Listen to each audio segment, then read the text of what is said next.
நீங்கள்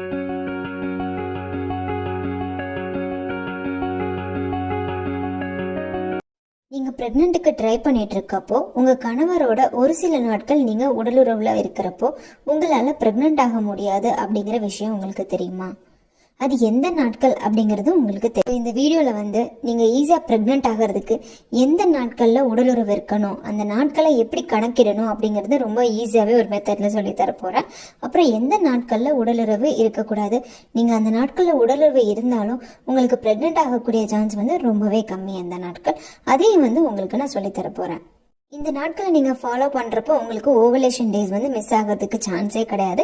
கண்டிப்பாக நீங்கள் இதை ஃபாலோ பண்ணுங்கள். உங்களால் கண்டிப்பாக சீக்கிரமாக ப்ரெக்னென்ட் ஆக முடியும்.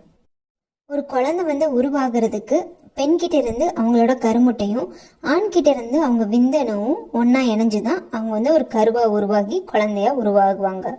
ஆண்கிட்ட இந்த விந்தணு எப்போவுமே ரெடியிலேயே அவைலபிளாக இருக்கும். ஆனால் இந்த பெண்கிட்ட இருந்து வரக்கூடிய கருமுட்டை பார்த்தீங்கன்னா மாசத்துல ஒரே ஒரு நாள் தான் வரும். அப்படி வெளிவரக்கூடிய கருமுட்டையும் 12 மணி நேரத்துலேருந்து 24 மணி நேரம் மட்டுமே இருக்கும். ஸோ எக்கும் ஸ்பெர்மும் இருந்தால்